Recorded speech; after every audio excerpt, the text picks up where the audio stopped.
बानी माने ई नहीं खे रखो और छोरे छापानी रहुआ सुई दवाई से कितना लोग निरोग होता ही माने रहा। जलसा के मोमेंट के कथा गावे के चाहिए कहतर जे केहू ब्यास के मुहे ना सुन ले हो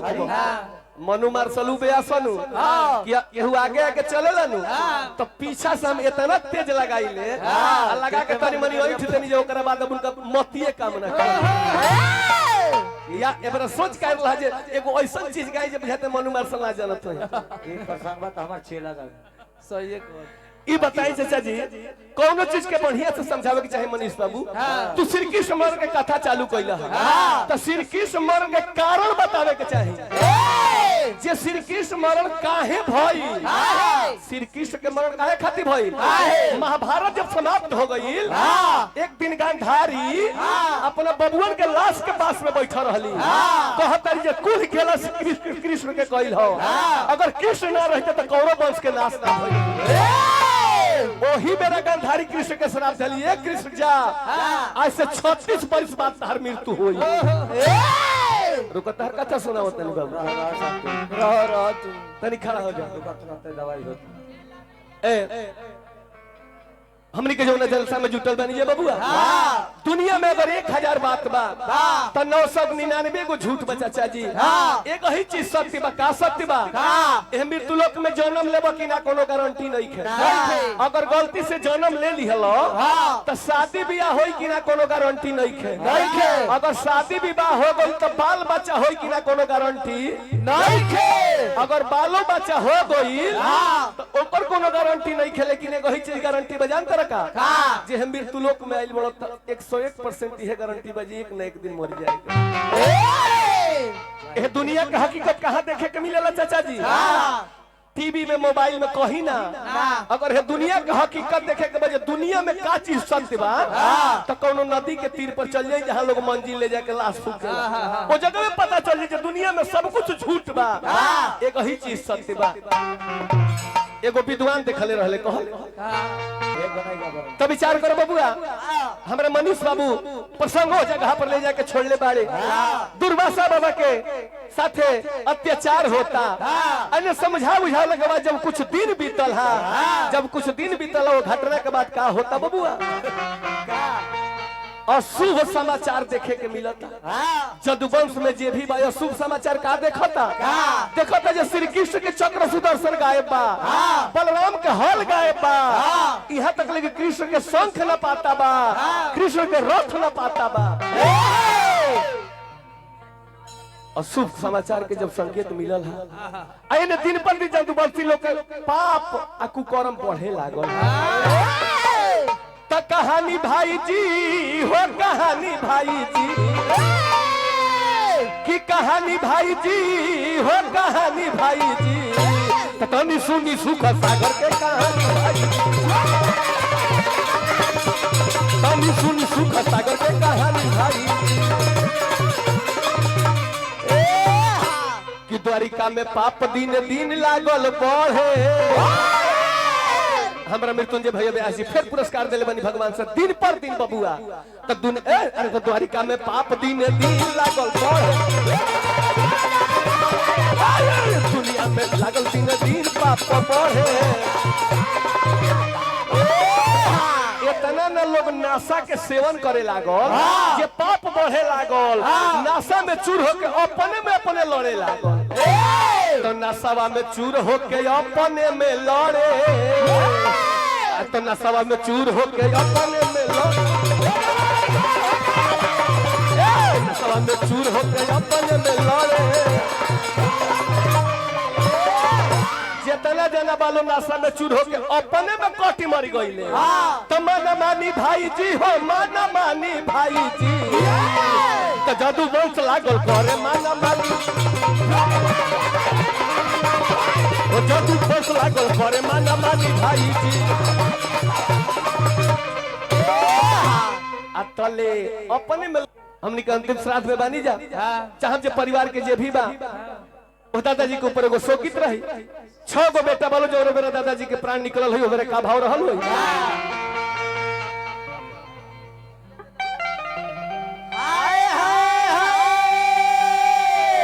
कि झर झर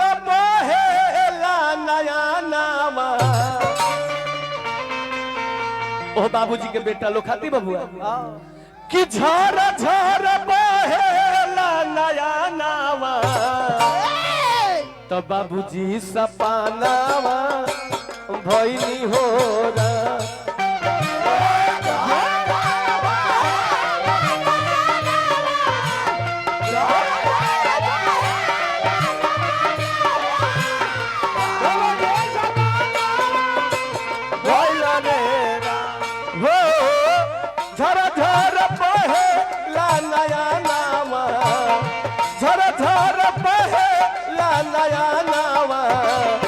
बाबूजी सपनावा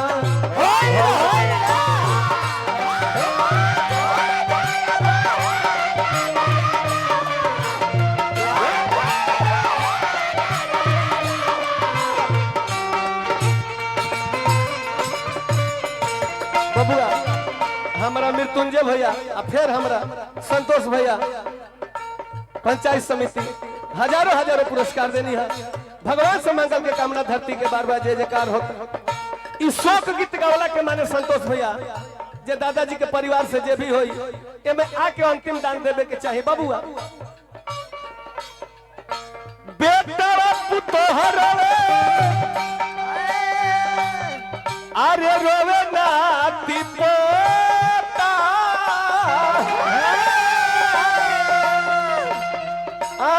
दादाजी छोड़ कहवा गइलनी हो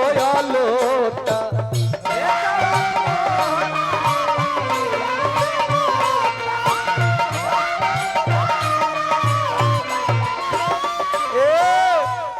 बेटा बाबूजी खातिर रोता रे नाती नाना खातिर रोता रे पोता दादा खातिर रोता रे पोतो है अपना ससुर जी खातिर रोता रे कि बेटा पुतोहर अरे रोवे नाती पोता दादाजी छोड़ कहवा गइलनी हो लोटा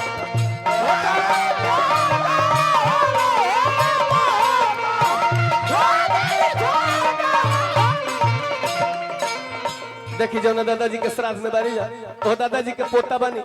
हजारों हजारों पुरस्कार भगवान से मंगल की कामना धरती के बार बार जय जयकार कि बेटा पुतोहर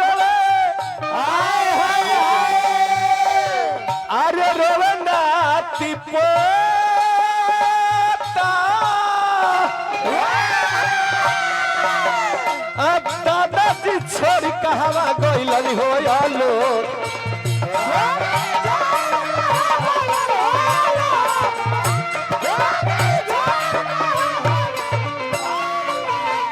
आज सब कुछ भरल बा लेकिन वो दादाजी भी ना कि सुनसान लौकता अरे भवानावा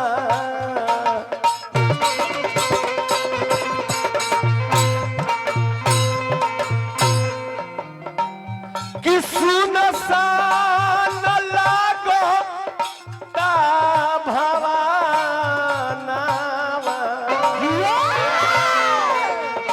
सुनसान लागता भवानावा सुनसान लागता भवानावा दादाजी सपनावा भइनी हो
अंतिम लाइन बबुआ जौना दादाजी गुजरल बानी ओकानी के 6 गो पुत्र बानी लो ना हो ओ लोग के कहे के भाव बा कि हार विधाता तहार अरे कैसन विधान बा छोड़ के पढ़ल बाबूजी बबुआ हो नादान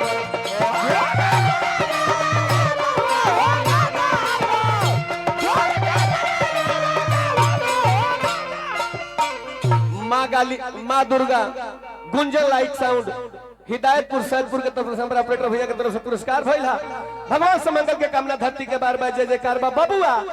तब बेटी के नैहर कब तक ले होला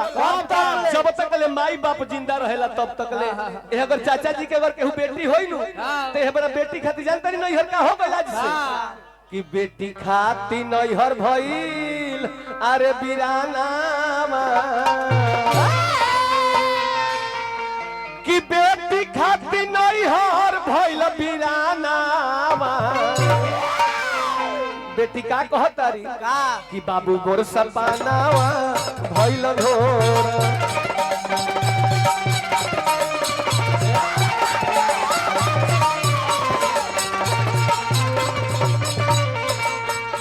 कि बेटा पुतोहर